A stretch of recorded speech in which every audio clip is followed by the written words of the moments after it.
I'm a author, host. and you are an author. And Yeah, but today I'm playing host on TV. Okay, sorry about the technical. Oh, no, that's no, okay. it's fine, totally. How's my mic? Are we going to live stream though? We are live. Okay, great, awesome.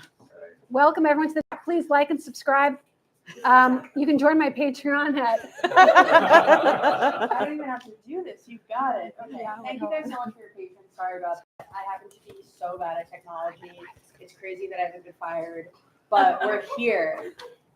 I've done this one other time, which is like there's one button to not push, and I have now pushed that button on 2 different occasions. That happened last time I was We're here. here I now. don't think it's just Thank you. you both. We're so happy to have this event. I'm going to read the bios. We have some books up by the counter if you want to come purchase after the event. We'll do a little bit of chatting, then some questions, and then we'll do a signing after.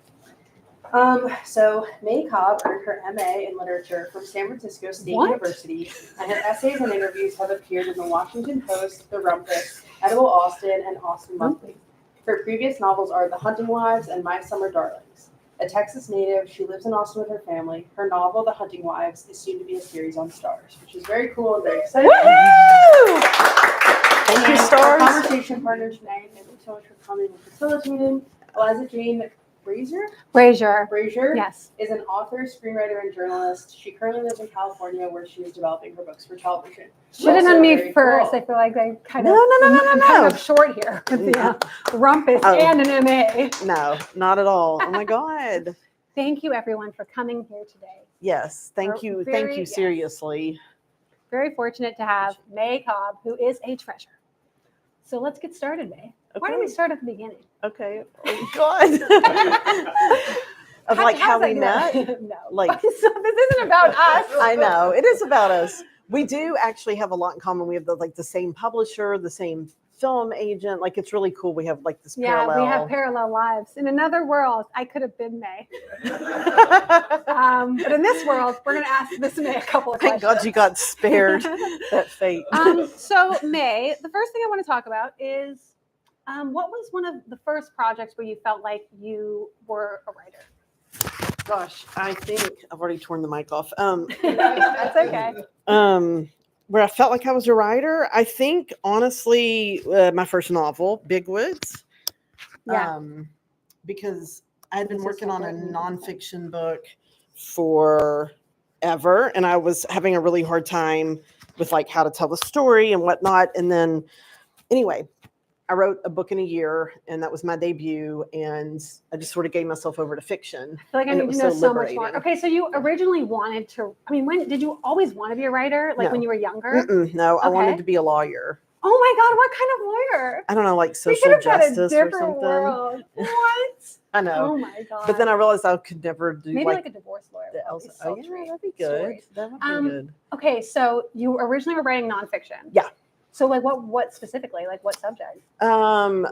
So I'm still working on the book, and it's a nonfiction book about this incredible jazz musician named Rahsaan Roland Kirk.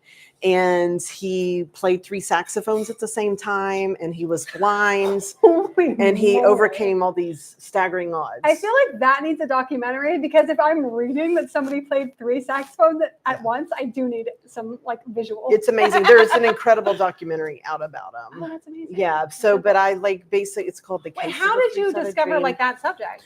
I actually heard his music in college in like a jazz appreciation course. Oh my God. And literally the So minute cool. I heard it, I was like, I felt like I knew this person, and I didn't. He died on my 4th birthday, but I have this like weird connection with him. I I've love stayed that. with his widow for weeks at a time. Like I'd spent years like retracing his footsteps, and That is so cool. That's really my and I really obsession. love that. And that just like, Thank I you. think that says so much about you. Like to be like that passionate, to just like hear something and then go that far with it, to the point that you're even still to this day working on that, is pretty cool. Thank you. I need to finish. Well, Been a little you're on busy. your way. I believe in you. Yeah, you Okay. have been busy. Yeah.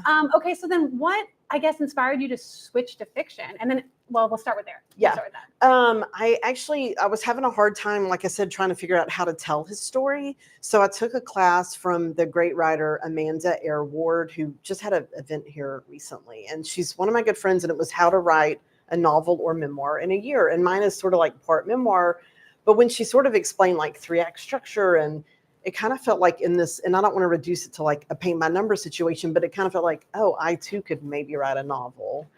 Yeah. I'm sorry, but that's like so insane that you actually went to a class, how to write a novel in a year, and then you did that, and then you just published it. Like, it really makes all of us look kind of like a little foolish. No, it's like, thank you, Amanda. Well, but how did you get started? Tell us your story. I mean, I feel like not like that.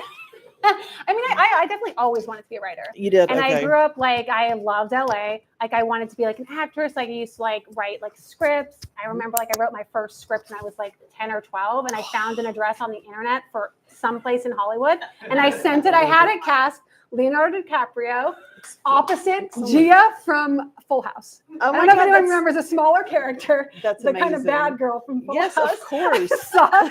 I saw love something it. with the chemistry. So yeah, I sent this off, and I go to my friend, my best friend at the time, Hortensia, and I was like, my life's about to change. Like, I'm not going to tell you how, but it's going to change. And like, funnily enough, the person did actually they actually paid to send me the thing back. I think they probably felt bad because they're like, I'm literally just somebody who has an address in Hollywood. Like, it has nothing to do with film. But yeah, that's how I got started. That's so much better than my story. You were 10 years old. Yeah. This magnet doesn't like my shirt. Took me. I should have taken that course. Yeah, but Now that might have been a different story. But you're younger than me, and you have written just as many things, and more, I think, because you did young adult before. So yeah, well, who knows? Yeah. Okay, so let's talk about. Okay, we're gonna jump around. I don't care. Yeah. So we're gonna talk about the Hollywood Assistant, because I want to talk about the inspiration for this book. Yeah. Because it's really interesting. Really, it came from my best friend, who Chris here knows very well. Amy was living in LA. She anyway, best friend since 2 years old. And so we grew up together. We went to college together. We're basically like in this very codependent, amazing relationship. And we still are at 50. And she was living in LA, and I was like up in the Bay Area, and I was, getting my getting my master's, and I'm like so nerdy and smart, right? But miserable. And she's like down here, and she's like, you need to move down here. It's like fun. And she's like, it's so stuck up there. Like, what are you even doing up there? Anyway, this is just, can't you hear? And so finally she talked me into it. So after grad school, it's like, okay, I'm going to move to LA. And then what? Like, were you thinking you were going to live there permanently, or was it like? Oh, I had no. I was like in like my 20s, so it was like I was just planning out the next hour, of my life. Yeah. And but within like 2 weeks, she had a job for me. So she was working for Ron Shelton, the director, as his assistant, and his wife, the actor Lolita Davidovich, needed a personal assistant. So can you like tell, just for people in the audience who maybe don't know, what has he directed? Ron has directed Bull Durham. Oh, that's and classic. White Men Can't Jump, and Tin Cup, and then Lolita's been in so many different things. Like, oh my gosh! I mean, if you don't know her, you will. If you Google her, you'll be like, okay, yes. You think you don't, but you do. Yeah, exactly. Yeah. Ron was actually supposed to be here tonight, so he still may show up, but he's never late, so I don't think so. I think he just couldn't make it. But yeah, before long, we're heading out to Vegas to work on Play It to the Bone, which is a boxing movie with Woody Harrelson and Antonio Banderas, and Lolita's the co-star with them. She's like, it was like a love triangle boxing movie. And so the next thing I know, I was like, went from like eating like frozen dinners in the Bay Area to like getting taken around to these fancy restaurants. Wow. And Lolita and Ron, they're giving me like scripts to read. And it was just, I got kind of catapulted into this whole world that I didn't know existed. You know what I mean? Yeah. So it was just, that was really the inspiration. So I kind of wanted to capture that with Cassidy's character of like stepping into a fairy tale before it becomes the nightmare, Yes, and totally like that fish out of water aspect of like somebody who like just doesn't know what they're getting into. Yes, and Ron and Lolita are like the coolest people, and like Lolita never even had an assistant before. Yeah, and they're just so earthy and down to earth that it was never like anything in the book. Yeah. So other than like the initial setup, they're not like Marisol and Nate. Because so all of your books previous to this, is it correct that they all take place in Texas? Yes. So was that like a kind of a weird thing for you to change? To be like, I'm gonna do like LA now? Did you feel like kind of like, oh my gosh? No, I felt scared. I was like, I'm so used to describing pine trees and like and crazy East Texas Yes. people. And like, there's been so many great books, your books, that are set in LA. Yeah, that I really do like, associate her with and LA. you sure. too. And it's like, can I pull it off? And I haven't lived here in 20 years. Yeah. But with like Google Maps, I was able to. Girl, you pulled it off. I was kind of able I don't know to. about the maps, but Well, because like I forget how far apart everything is. You know, in my mind, it was like, okay, but then it's like, oh my God. Anyway. Yeah. So yeah, it was. But then I enjoyed it because it was a sweltering summer in Texas, and so I got to pretend like I was here. Yeah. Yeah. Okay, so this kind of speaks to like something else that I kind of want to talk about. I feel like that you're one of those authors that really has like a specific, like you have a brand. Like I feel like all of your books can like sit on the shelf together and it kind of like makes sense. And I know like what a Cobb book is, Smut. right? I could like say Smut. that. Yeah. A little smut, like a little sweaty, right? Like a Yeah. lot, there's usually a fish out of water. There is usually like some sort of corrupting force or like some sort of like tempting, but kind of, are they evil? Yeah. On the periphery. Thank you. Go on. But so is that like a conscious choice on your part, or do you think that's just what you're drawn to? Because I think branding is a good idea. I mean, how did that do you think happen? It really has just been organic. Yeah. It's really just my batshit crazy East Texas upbringing, and it's like the things I'm working out on the page. So okay, is it a fantasy when you're writing it, or is this actually coming from like, because you say it's like from your sort of like upbringing? So do you think that you know people that are like this? I mean, it's all fiction, for sure. Just curious. Sorry. But I mean, I think all of us, like, we draw on shades of people, right? Like, don't you think, Allie? Like, I want to meet these people. I want to meet your people. Oh my God, I want to meet like you have a Margo brand. so bad. Like, you so have a brand. What crazy smut or? This book, I know I'm repeating myself, but I literally started it on the plane today, and it's out next week. And oh my God, y'all, it's so addictive. It's so addictive. Yeah, it is. So you've read? Okay. Oh my God. Oh yeah, you blurbed me. Her name's on the back. I was like, wait, she has read it, man.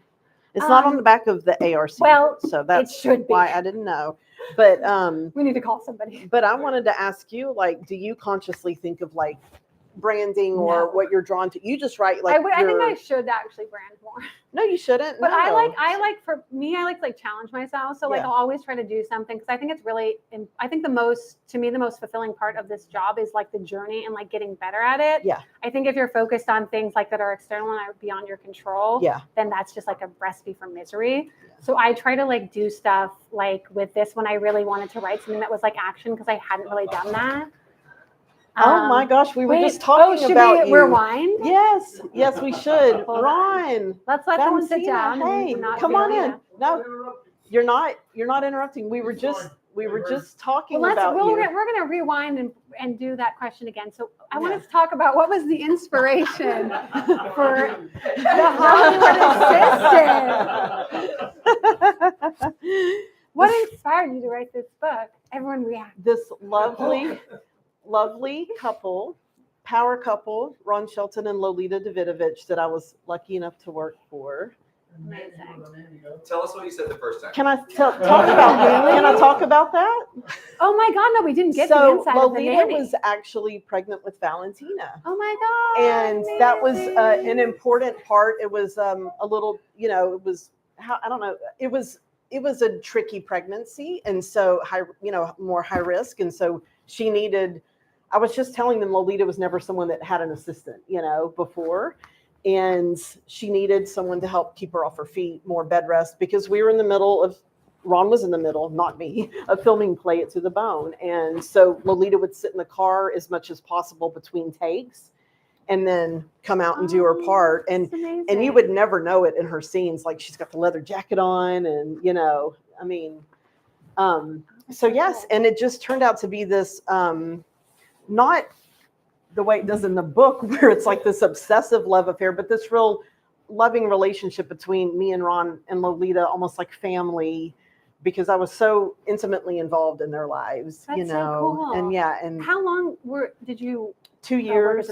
Yeah. Oh my God, that's a long time. Yeah. And it evolved after Valentina made her entrance. That's crazy. And I was more with Ron reading scripts and doing coverage because he was always so kind and supportive of me, even though I had just arrived from Texas with not much going on. What was May like back then, if you don't mind my asking? She was the same as now, sweet and inquisitive and very smart and wanting to learn. Awesome. And getting exposed to a way of life that wasn't East Texas Yeah. in a hurry. Yeah. And a little shock now and then. And it was incredible because Ron is, I mean, in addition to being this acclaimed director, he's an acclaimed writer too. So like to actually get to see him writing, and not that I would like stand behind you when you were writing, but you would let me read your scripts and they were astonishing, and to be able to learn and to hear him talk about structure and then I don't know if you remember this when we were in Vegas, you sort of explained to me the whole concept of coverage, and you drew it out on like a cocktail, and I still don't understand it because can't do math and like spatial stuff with directing, and that's why I'll never be a director. But it was, I mean, what a lucky thing I had happen to me. That's so amazing. it was really like a paradigm shift for me. Yeah. Where I knew that like a creative life was possible. Oh yeah, Yeah. totally. Mm-hmm. Okay, so that actually speaks to my next question that I wanted to ask you, which is like, what is your creative process? Okay, first let's start at the beginning. How do you like select an idea? Like, how do you choose your ideas? Like, how do you know something is an idea that you want to go like all the way with, right? Because it's a long way. Sometimes I call you. You did, I think, for this one. That's true. And then I run it past you, and you tell me, like, I get that like excited thing from you. And then if I always make myself write like a 1-page pitch. Yeah. And if I have that and I'm excited about that, even if I don't know who the killer is or what the murder is or why or whatever, then I know that I'm invested enough. Yeah. And going back to like the 3-act structure, I have to map that out too and make sure that I have like the main plot points. So that's pretty much it for me. And then just sort of like with this one, I also had a conversation with the thriller writer, Riley Sager, because we're friends and we'll get on the phone and drink sometimes together and talk about publishing and stuff. And it's fun. And he was like totally moved to Hollywood now. He was like, you need to like lead into the Jackie Collins thing. Oh my God, he's right. So, and he was like, and then go watch Chinatown and my outfit. Exactly. But you're so glamorous. I love your outfit. Can we give it up for her outfit? Oh It's amazing. Oh, thank you. Yeah.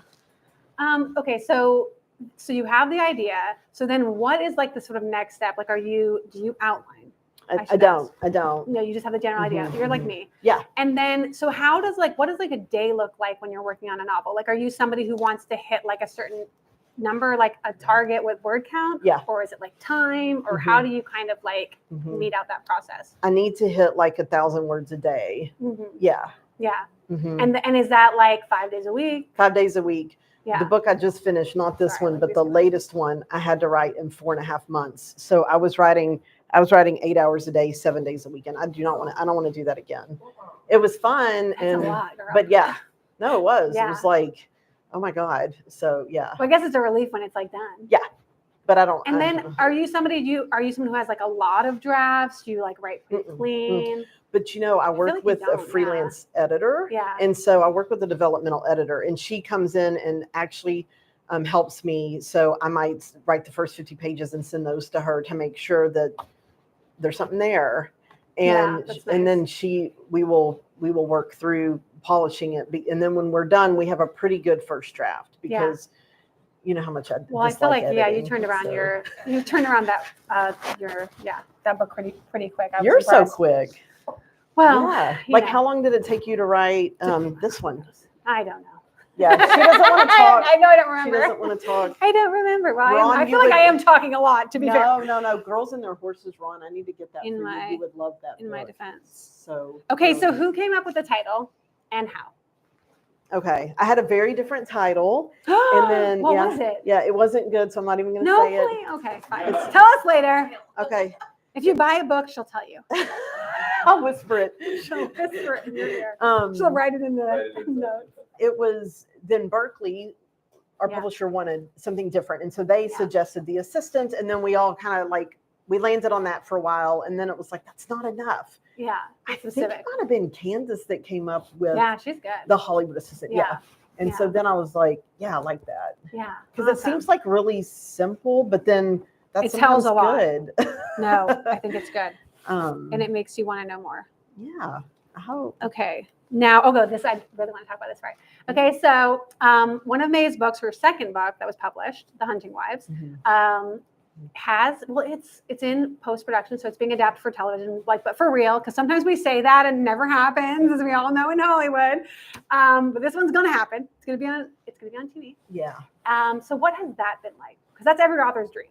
It's been unbelievable. I mean, I really was having one of those very soul crushing days, and it was 2 days after the writer's strike ended. And I literally was like low key panicking about the future, just everything. And then the phone rings and it's the producers saying, it's happening. We're going to start shooting next year. And I just remember staggering out into the hallway and collapsing in my husband's arms. And it really was kind of magical. It So was. I remember that. It was, right? Yeah. Yeah. I think The I probably timing called and you 5 everything was minutes really, later, but really yeah. nice. Yeah. 'Cause it's a roller coaster, life is. Yeah, it was, so it's been great I've been, to the set like 4 different times, and I've gotten to see, some of it being filmed. And the showrunner, head writer is incredible. She has a show called Hightown on Stars, and it's about Provincetown. What's her name? Rebecca Cutter. And she came to East Texas with Amy and I 2 years ago, just for like 48 hours, but we took her like skeet shooting, and we ate all the barbecue, and she met all our jacked up people there. And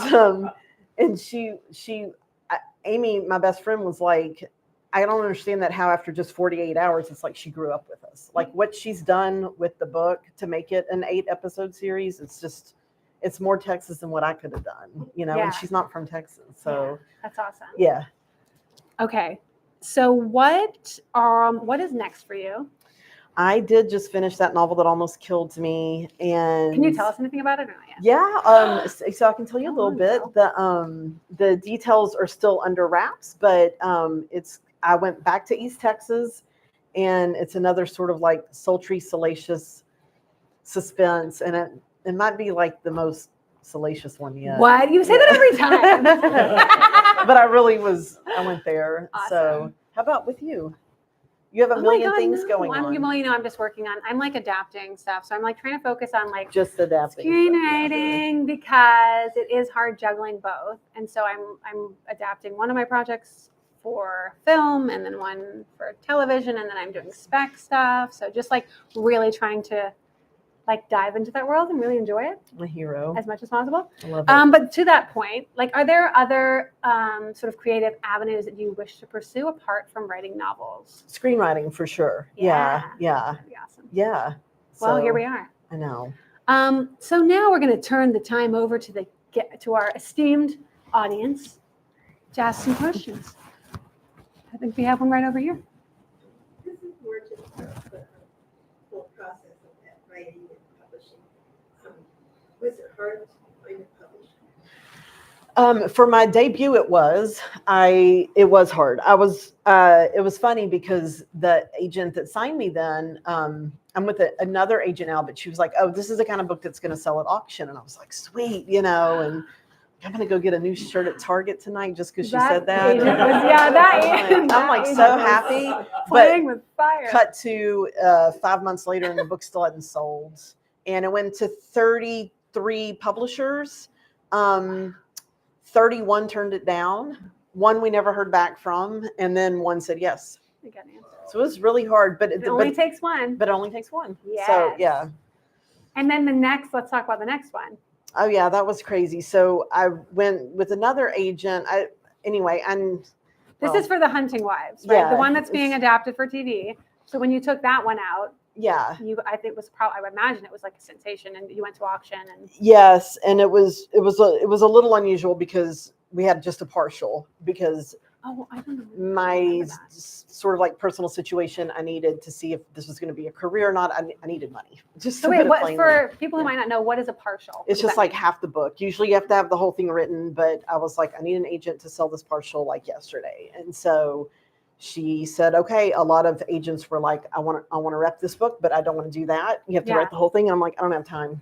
So you sent it out to agents as a partial, Yeah. trying to find an agent who would then sell it Yeah. to an editor as Yeah. a partial, Yeah. And which is really hard to do. and And amazing, no one ever recommends it. no one ever recommends it. And Victoria Although it didn't. sometimes seems to pay off, to be honest. She didn't. I know it does sometimes. Yeah, And right. she didn't bat an eye. And she was like, yep, if that's what you need, we're going to sell it on a partial. Oh my God, and how fast did she sell it? Well, she was like, but we're going to make it the best partial it can be. Okay, So we yeah. worked for 4 months with the Yeah. freelance editor, Benet. But then she took it out on a Friday. And by Monday, we had the first offer. And Yeah, there you go. it went to auction. Woo! Yeah. Yeah. So that Party. was incredible. Yeah. Thank God. All Yeah. right. So we have any other questions? I got one for both of you, I guess. So with your love of jazz, I know you make a mention in the first chapter of this. Yeah. Do you do that in all your books and later on? Or? No, I don't, but I wanted to with this because I do love it so much. And yeah, Eliza, for the amount of work that horses take, how do you divide up your time? I honestly I talked about this with you today. I am super I'm an artist. It's my number one most important thing. I am obsessive about it. And it takes over my life to a degree that is super unhealthy. So I specifically got back into horses to try to balance my life out better. Because when I was first an author with my first books, when I was a young adult, and I was living in London, and that was all I did and all I thought about, it was extremely destructive. Because it's you're just so you're like a victim of all these things that you can't control. So I really was looking for something that would get me outside, get me around, being around animals is so healthy. You're doing something physical that's really healthy. So, I mean, for me, it's now a necessary part of the equation that has really actually changed my life. Because I think before I had my pets, I was kind of, AJ knows, I was kind of a dark person. It was just kind of whoosh, all or nothing, man. yeah, yeah. So really, it's such a hand in hand thing that I think it's kind of they work together. It's so cool. I miss riding horses so much. Every time you post a picture, I'm like, oh, I want to come just live with you I for a love weekend. Yeah. It's so healthy. Whenever I get bad news, I remember I felt so bougie. I got bad news once about a project, and I went out and cried on my horse. And I was when you're mythologizing yourself while it's happening, and I'm just here I am crying with my horse. That's so funny. Yeah. But, Love it. it works out really How well. did the horse take? Yeah, she didn't really seem affected, which is her best quality. That's amazing. Do we have any other questions, Haley? So we talked a little bit about process earlier, and I'd love to hear from you both. But when you guys have ideas, do you have multiple ideas going for books you want to write in the future, or is it just kind of one rises to the top? What's it like for you? Will you answer first? Because Oh yeah, good idea. Are you trying to get an idea or what's Yeah, basically. I'm crazy monogamous, which can be frustrating. When Okay. I'm on one, it's just that. Yeah. Yeah. Same for me. Yeah, I might always like to have something maybe because I'm always worried I'm not going to have another idea, Totally. but I can't really. I have to do the one thing. Yeah. Yeah. I guess I get other ideas, or I have ideas that I've had for a long time that I just can't make work. So I do think that book, that's based on a erotica that I wrote in 2010. And it was the character's voice I already had established, the setting I already had established. So it made it a lot easier, but it was also there's certain things that do stay with me forever. Cool. I wanted it to be. The original draft of it had 11 sex scenes. It now I think has 5. Okay. But yeah, my editor rightly said that she's this really slows down the pacing. And I was I thought it was worth it, but you're right. 11 is a lot, even by my standards. There was everything. There was there was masturbation scene. And she was like, I don't really know what this is doing. And I thought it was sort of revealing character. She said she didn't think it really made him endearing. So funny. Oh I my thought God. the opposite, but Yeah. sometimes you have to just follow. You have to kill your notes. darlings. Yeah. You really do.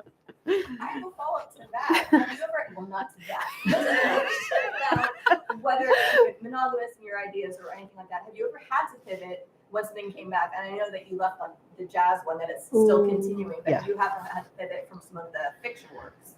To a completely different novel, do you to mean? different Or novel, because you were able to sell the partial, so you've been able to just keep going. Mhm. Yeah, no, I haven't luckily had to do that. I would not recover. I don't know very well. some from people that. do, though. Yeah. Some people Yeah. more people than you would think. Yeah. Seriously. I've rewritten whole books many How times. you do that? Yeah. I that's rewrote that amazing. in like a month before Thanksgiving.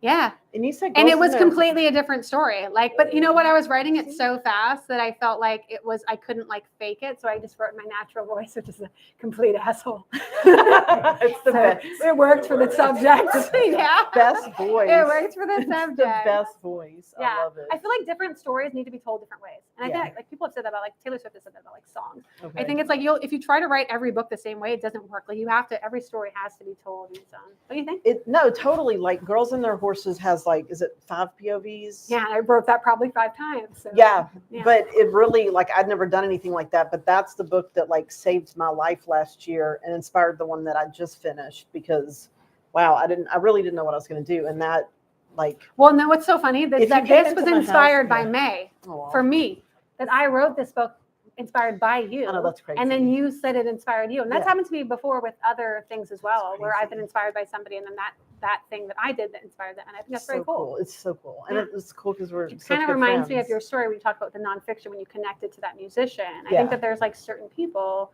that are you could say supposed to, but Yeah. who are going to like just add something to your life. You know? Absolutely. Right? Totally. Yes. Yes. Maybe we should have gone that way because it would have been closer. When you wanted to go that way in the parking lot, I just realized. Oh my You God, could have that's so cut funny you're bringing through. that up now. I That's the didn't best. realize we could cut through. You're like, which way are you going? I'm like, I don't know. I think I was wrong. Just saying. That's Okay. funny. Do we have any other questions, Your Honor? I got a few, but does it reveal itself in the revision? I mean, does everything kind of happen in revision magically? I want to say. Depends on the For- author. for Sounds like for non- her it doesn't. Sounds like it's already. Yeah, I like to, I mean, revision for me for that book was cutting 10,000 words. And that was 10,000 sex scenes for me. So yeah, no, I like, it needs to reveal itself in the drafting process or I'm screwed. I mean, but that's just me. I don't love the editing process. I'm trying I to don't grow really up and either. get where I can be better at that. And you've helped me a lot with that. I don't really like it either, though. I'm Yeah, but like you're you. good at it. I didn't used to, like when I was a kid, I would just write an essay and hand it in. I didn't like look at it again. So it's hard to like know how to edit, I think. Yeah, It's, hard, it it's like is. a hard thing to It's a learn. learned skill. But it is, yeah, it's Is very having important. an editor like, I don't know, I was thinking, is it like having an acting coach? Is it like, what is it like having an editor? I think it depends on the editor. I mean, Yeah. like some editors, like you think like Max Perkins, there's like editors that are so additive and like really connect. Like my editor, we have really similar tastes. So it was really awesome to be able to do, like, I've done such weird books. Like Good Rich People is that's really weird. Mhm. This book is really weird. And a lot of publishers wouldn't publish them. Totally. So I think that in that way, it's been like really additive. But some people have combative relationships with their editors. They don't like them. Some people don't see eye to eye. Like, there's so many, Yeah.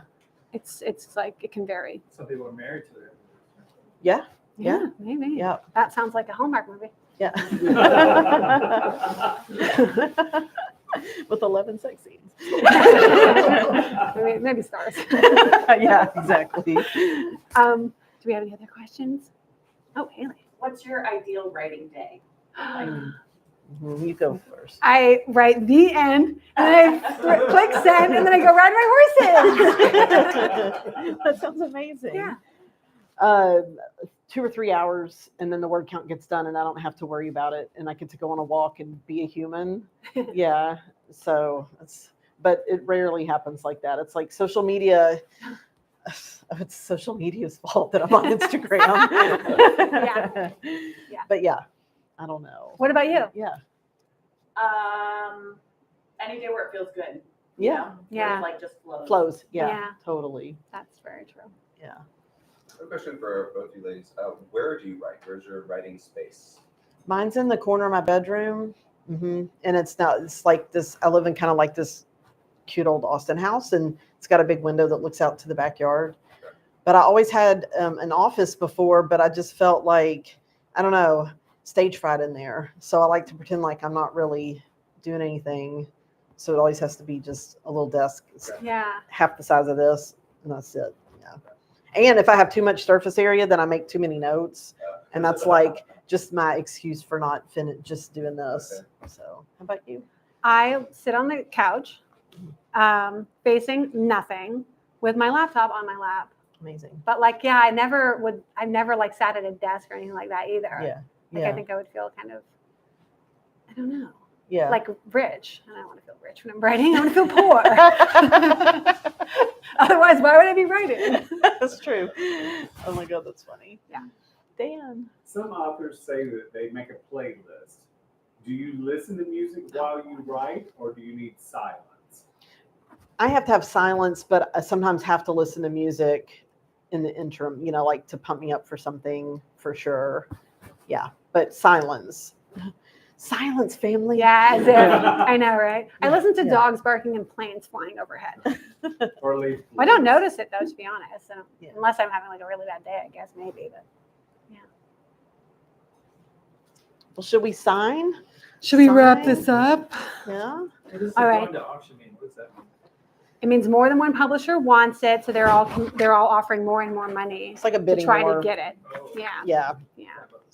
Like we did a tiered auction, I guess, and we'd knock people out. We'd have rounds. But okay, this is true about Hollywood as well. People are very competitive. So if one person wants it, like they want to get it so the other person doesn't have it. So auctions are kind of common. I in a feel way. like we Once should you get ask one. Ron a question. Oh, what? Do you mind?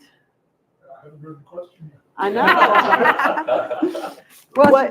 I would ask you, what is your ideal writing day? I write in the morning, and then in the afternoon, and then at night. I write, I'm at the desk with coffee at 9. Mm-hmm. Mm-hmm. And I believe, because I got, to answer another question, I'm working on 5 things. I'm revising 5 things, I'm developing 5 other things. That's Wow. 14 too many, but that's my day. Yeah. Because stuff falls apart. Yeah. And what happens is the head of the studio wants it, somebody is fired, and then nobody wants it, you spend 3 years on it. So that's the thing. So I have a lot of irons and fires, but Hemingway said, when you get an idea, walk away from the day, and that's what I do. Why? Because you can't wait to get back the next day. And I know writers, they say, I got an idea and I wrote for 3 days. And I said, then you took 6 weeks off, right? They said, yeah. So to me, it's like farming. You work, and it's not page count for me, it's hours. Yeah. Yeah. Because sometimes I'll throw away 5 pages and that leads me to what I'm looking for. Yeah. Yeah. So I am a ruthless editor. You said Yeah. that hard time. I am so bad, somebody has to tell me stop. I slash and burn everything. And then I print everything out so I can look at it in the morning the old-fashioned way and mark it up. With Yeah. a pen. Yeah. Yeah. So I'm kind of an old-fashioned writer, and I have no social media, 0. I think that's so healthy. That's awesome. And I am I have reading. 15 projects. So what can I do? I'm honored that I get to read one of Ron's projects right now, and I printed it out and I have it with me. And I was like, they almost had to kick me off the plane at the end because I was like, no, I'm getting to. Oh, okay. So I have 10 pages left, but it's A lot happens in the last 4 pages. so much has already happened. Anyway, it's astonishing. That's amazing. It's a pilot that I think is about to get made. That's serious. This is the ladies' day. Thank you for please. but the lady would not be here. The Hollywood That's- assistant would yeah, not be here. it's very full without circle you. right now. So A great assistant, and I am not the word that she says. No. Wait, I don't know. This guy's pretty sexy though, so you might want to. Ron would actually, he would think this guy's such a chump. He would be like, oh my God, the little whininess that he has. Yeah. And Ron would be like, get that guy out of here. No, yeah. So it's, he would suffer him for about 5 seconds. Yeah, no, he's a little bit more serious-minded, I would say. Yes. Oh my God. Well, thank you everyone for coming Yeah, out. thank you so much. You were such a great audience. Yeah. Yeah, it was so fun. Thank you. Thank you. Thank you. Congratulations. Cheers. We take the mics off now. Guys, don't forget. We're taking the mics off. Oh, yeah. I'm gonna do my notes real quick. Oh, I no have worries. my gum. Straight through the middle.